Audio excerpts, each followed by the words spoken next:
ሰዎች ለውጭ አልጋ ለቤት ቀጋ ይሏቸው ነበር። ከበርቴው ሰውዬ ግን እንዲህ አይመስሉም። ለውጭ እንዴት አልጋ ይሆናሉ? የቬንዙዌላውን ፕሬዝዳንት ከነሚስታቸው በተኙበት በደረቅ ለሊት እንደ ውድቅት አይነ ጥላ መኝታ ቤታቸው ድረስ ገብተው የመስራች ይሉ ይመስል ቤጂንግ ገብተው ከአሜሪካ እዚህ ድረስ ቆሜ ነው የመጣሁት፣ በዚህ ደግ መንግስት ምንጣፍ ላይ ወገቤን ላሳርፈው ብለው ይሉ ይሆናል ብሎ መጠራጠር ካልሆነ ምንና ምን ይተያያል? ካብ ለካብ ካልሆነ ምን አዲስ ነገር ነው? ከአሜሪካ እስከ ቻይና፣ ከቻይና እስከ ሩሲያ ራን ሌላውንም መሪ አብጠርጥሬ ለማወቅ ደግሞ ከኔ ወዲያ ማን ይመጣል ያሉት?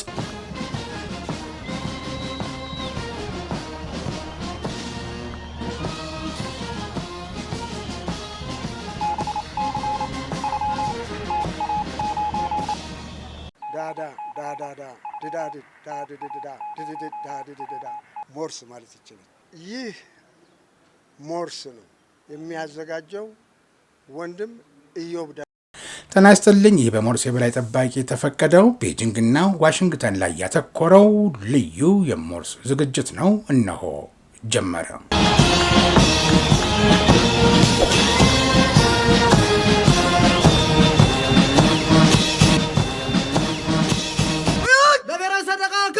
የአሜሪካው ፕሬዝዳንት ዶናልድ ትራምፕ ከቻይናው መሪ ሺ ጂንፒንግ ጋር የሁለትዮሽ ውይይት ለማድረግ የሆዳቸውን በሆዳቸው አድርገው ከግንቦት 13 እስከ ግንቦት 15 ቀን 2026 እንደ አውሮፓ አቆጣጠር መሆኑ ነው በቤጂንግ ይፋዊ የሥራ ጉብኝት አደረጉ የሚለው ዜና የናኛው ባጠናቀቅነው ሳምንት ነው።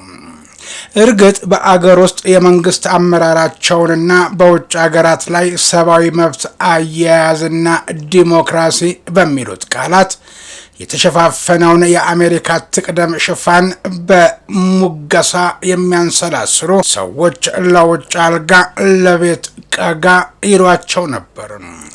ከበርቴው ሰውዬ ግን እንዲህ አይመስሉም። ለውጭ እንዴት አልጋ ይሆናሉ? የቬንዙዌላውን ፕሬዝዳንት ከነሚስታቸው በተኙበት በደረቅ ለሊት እንደ ውድቅት አይነ ጥላ መኝታ ቤታቸው ድረስ ገብተው የመስራች ይሉ ይመስል የተላኩት የዴልታ ኮማንዶዎች አፈፍ አድርገው ሲወስዷቸው በኢራኑ ጠቅላይ መሪ አያቶላህ ኾሜኒ ላይ በትራቸውን ሲያሳርፉ ሌሎች ወታደራዊ ባለስልጣናትን ገድዬ ጣልኩ እያሉ ከእስራኤል ጋር የደስደስ መለኪያ ሲያጋጩ እንዴት ለውጭው አልጋ ሆኑ ብሎ የሚጠይቅ አይጠፋም። በእርግጥ ሰውየው እዚህ ናቸው ሲሏቸው እዚያ ሲሏቸው እዚህ ይሆናሉ። በአጠቃላይ መያዣ መጨበጫ የላቸውም ይሏቸዋል። የሀብት መሰብሰባቸው ንግድ ነውና በሆርሙዝ ጫፍ አልፈው ከቴህራን ነዳጅ መቅዳትና የሸጡትን ሸጠው የተቀረውን ማከማቸት ይፈልጋሉ። አሁን ደግሞ ልባቸው ሃቫና ኩባ ገብቶ ኮሞሳር ሌቮ ሳይልባቸው አልቀርም። እንዲህ ባዝነው ሳሉ ቤጂንግ መሄድና የቻይናውን አቻቸውን ደርባባውን ረጋ ያሉትን አዛውንት ማግኘት ነበረባቸው። አሜሪካ ሳሉ ከሀገራቸው ደጃፍ ሳይርቁ በቻይና ላይ ታሪፍ እያሉ ሲጥሉ አገሪቱንም ሲያጥላሉ ነበር እንጂ ቤጂንግ ገብተው ከአሜሪካ እዚህ ድረስ ቆሜ ነው የመጣሁት፣ በዚህ ደግ መንግስት ምንጣፍ ላይ ወገቤን ላሳርፈው ብለው ይሉ ይሆናል ብሎ የጠረጠረ እሳቸውንም አሜሪካንንም የማያውቅ ነበር። የተሰማው ግን የዚህ ግልባጭ ሆነ።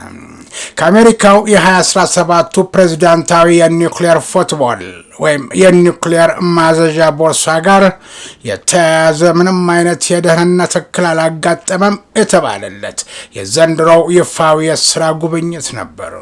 በፈረንጆቹ 2017 ትራምፕ በቻይና ባደረጉት ጉብኝት ወቅት የኒውክሌር ማዘዣ ቦርሳውን በተሸከመው የአሜሪካ ወታደራዊ ረዳትና በቻይና የደህንነት ጥበቃ አባላት መካከል በቤጂንግ ታላቁ የህዝብ አዳራሽ አቅራቢያ አለመግባባት ተከስቶ እንደነበር የሚገልጹ መረጃዎች መውጣታቸውን ተከትሎ ጉዳዩ በዓለም አቀፍ ደረጃ ከፍተኛ ትኩረት ስቦ የነበረ መሆኑ ይታወሳል። ይሁን እንጂ በዘንድሮው ጉብኝት እጅግ ስሱ የሆኑትን የኒውክሌር እዝ ፕሮቶኮሎችን በተመለከተ ምንም አይነት የአለመግባባት ምልክት ያልታየ ሲሆን መርሃ ግብሩ በአሜሪካና በቻይና የደህንነት አካላት መካከል በተደረገ ከፍተኛ ጥንቃቄ የተሞላበት የጋራ ቅንጅት በሰላም መጠናቀቁ ተመልክቷል። ኒውክሊየር ፉትቦል የተሰኘው የድንገተኛ አደጋ ማዘዣ ቦርሳ የአሜሪካው ፕሬዝዳንት የሀገሪቱን የኒውክሊየር ጦር መሳሪያ ስምሪት በተመለከተ በማንኛውም ቅጽበት ፈጣን ግንኙነት ለማድረግና የፈቃድ ትዕዛዝ ለማስተላለፍ የሚያስችላቸው ሲሆን በማንኛውም ጊዜ ከፕሬዝዳንቱ የማይለይ የደህንነት መሳሪያ ነው። ታዲያንን በዚህ ረገድ በሰላም የታለፈ ጉብኝት ነበር ሲባል ከዚህ አቅጣጫ መሆኑና መቼ ጓዳው ሰው አወቀውና ባይ ወሬ ያገኘን ያሉ ጋዜጠኞች ያዩትን የሰሙትን ቆይ ብቻ አገራቸው ይግቡ ብለው ቆይተው ትራምፕ እግራቸው ዋሽንግተን ሲደርስ ሚስጥር የባቄላ ወፍጮ ሆነ። የትራምፕ ልዑካን ቡድን በስለላ ስጋት ምክንያት ከቻይና ከመነሳቱ በፊት ስልኮችንና ስጦታዎችን አወደሙ ያሉት ጋዜጠኞች መቼ ለምን ተብለው ሳይጠየቁ ዝርዝሩን ገለጹት። ትራምፕ በቤጂንግ ከቻይና ፕሬዝዳንት ሺ ጂንፒንግ ጋር ያደረጉትን ከፍተኛ ዲፕሎማሲያዊ ውይይት ባጠናቀቁበት ወቅት የአሜሪካ የደህንነት አካላት በልዑካን ቡድኑ ላይ ጥብቅ የደህንነት እርምጃ መውሰዳቸው ነው የተዘገበው። የልዑካን ቡድኑ አባላት በቻይና ቆይታቸው ወቅት ያገኟቸውን ማናቸውንም ቁሶች በሙሉ ወደ ፕሬዝዳንታዊው አውሮፕላን ኤርፎርስ ዋን ይዘው ከመሳፈራቸው በፊት እንዲያስወግዱ መታዘዛቸው ሲታወቅ እገሌ የሚባለው ሰው አዘዘ ወይንም ራሳቸው ፕሬዝዳንቱ ብለው ስም አልጠቀሱም። ምናልባት ሰው ይጫረሳል ብለው ፈርተው ይሆናል። ብቻ እንደው በደፈናው ከተሰሙት ዘገባዎች መረዳት እንደተቻለው የዩኤስ ምስጢራዊ አገልግሎት ሴክሬት ሰርቪስ የሚሉት ወኪሎች ከአውሮፕላኑ መውጫ ደረጃዎች አጠገብ የቆሻሻ ማስወገጃ ሳጥኖችን በማዘጋጀት ከቻይና የተገኘ ማንኛውም ቁስ አካል ወደ አውሮፕላኑ መግባት በጥብቅ የተከለከለ ነው የሚል ቀጥተኛ መመሪያ አስተላልፈዋል። ደግሞ ቅራቅንቦ ብለው በሆዳቸው አክተምትመው ይሆናል። በማህበራዊ ሚዲያዎች ላይ የተሰራጩትን ያልተረጋገጡ ወሬዎች በማስተባበል የደህንነት ምንጮች እንደገለጹት ፕሬዝዳንት ትራምፕ የግል ስልካቸውን አላስወገዱም። ይልቁንም የደህንነት ባለስልጣናቱ ሰብስበው ያወደሟቸው ለቻይናው ጉዞ ብቻ እንዲያገለግሉ ተለይተው የተሰጡ ጊዜያዊ የስራ ስልኮችን ነው አሉ። በዩናይትድ ስቴትስ ከፍተኛ የደህንነት ፕሮቶኮል መሰረት የልዑካን ቡድኑ አባላትና አብረዋቸው የተጓዙ ጋዜጠኞች የግል የኤሌክትሮኒክስ መሳሪያዎቻቸውን ይዘው ወደ ቻይና እንዳይገቡ ቀደም ሲል እገዳ ተጥሎባቸው እንደነበር የኋላ መሰማቱ ጠርጣሪ ተገኝቶ ቢጠራጠር ተጠቀሙበት የተባለውና የሰጣቸው ለአደጋ ላጋልጣቸው ብሎ አለማሰቡ እድል ነው የሚሉ አሉ። ይህ እርምጃ የተወሰደው የሳይበር ደህንነት ስጋቶችን ለመቀነስ ሲሆን በምትኩም ከማንኛውም የስለላ ሶፍትዌር ነፃ የሆነ ጊዜያዊ መሳሪያዎች ተከፋፍለውላቸው እንደነበር ተመልክቷል። ከዚህ በተጨማሪ በቻይናውያን አስተናጋጆች አማካኝነት ለልዑካኑ የተበረከቱ መታወቂያዎች፣ የመታሰቢያ ባጆች፣ የስጦታ ቦርሳዎችና ተያያዥ ቁሶች በሙሉ ሳይቀሩ እንዲጣሉ ተደርጓል። አሁን መታወቂያ ማንጠልጠያ ገመድ ባዶ ክር አይደለም ብሎ መጠርጠር ሳይሆን ይህም የሆነው በቁሶች ውስጥ ድብቅ የመከታተያ መሳሪያዎች፣ የስለላ መቅረጫዎች ወይም የረቀቁ ማይክሮቺፖች ሊኖሩ ይችላሉ ከሚል ከፍተኛ ስጋት በመነሳት እንደሆነ ተገልጿል።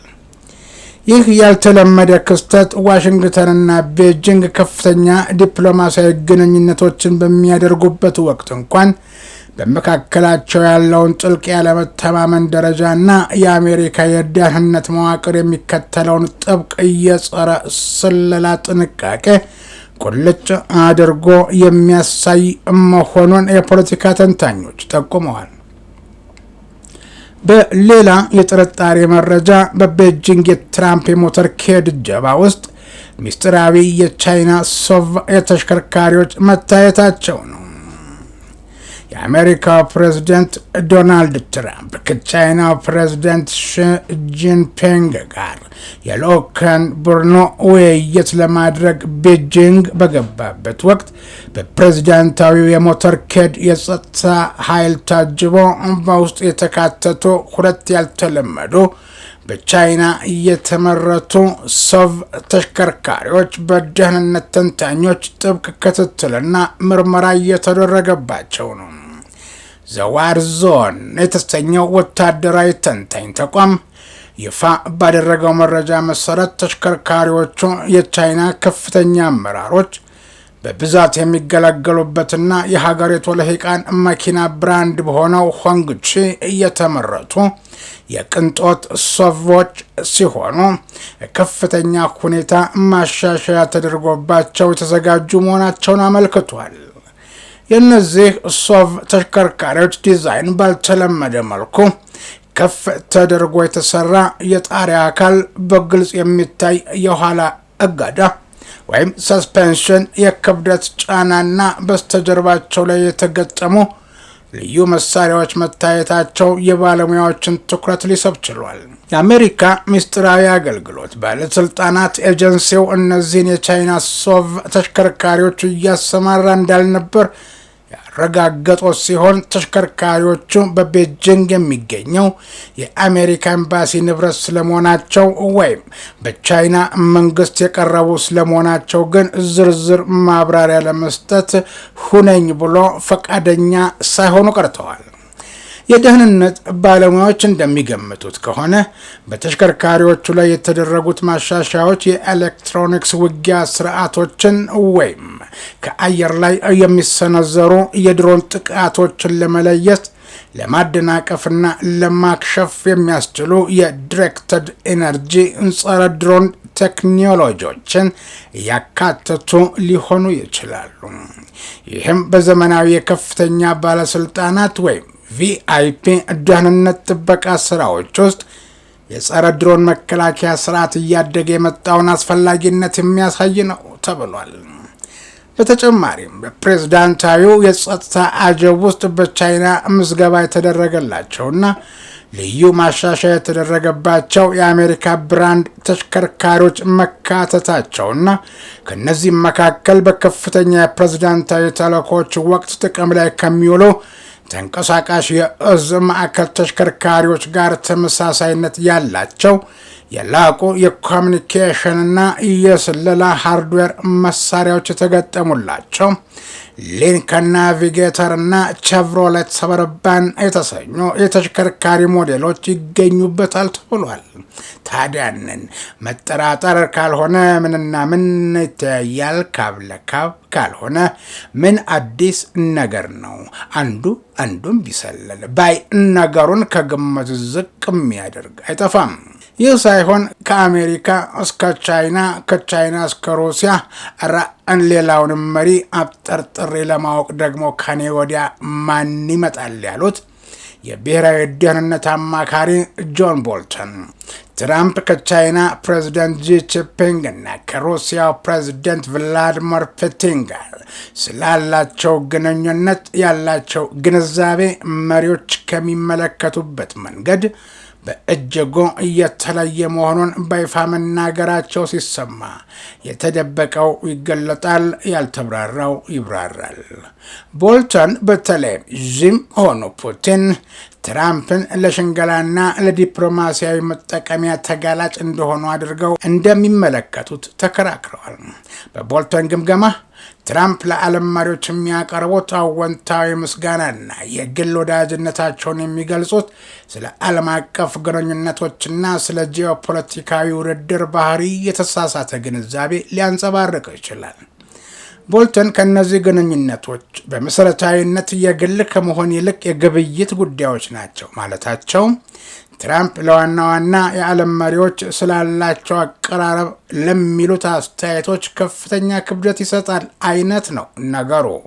እናም መግለጫው ስለ ትራምፕ የዲፕሎማሲያዊ ስትራቴጂና ውጤታማነት ጥያቄዎችን ያስነሳል።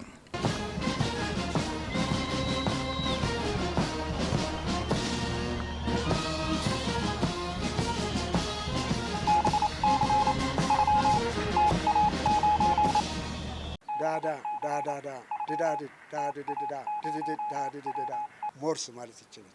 ይህ ሞርስ ነው የሚያዘጋጀው ወንድም ኢዮብ። የተወደዳችሁ ተመልካቾቻችን በጂንግና ቻይና በመሪዎቻቸው አማካኝነት ውይይት በሚያደርጉበት ወቅት አንዱ አንዱን ሲሰልል ነበረ በማለት ያመላከቱ የነበሩ ዘገባዎችን ያካተትንበት የሞርስ ልዩ ዝግጅት በዚሁ አበቃ። በቀጣይ በሌላ መርሃ ግብር እንገናኛለን። እስከዚያው ድረስ ጤና ይስጥልኝ።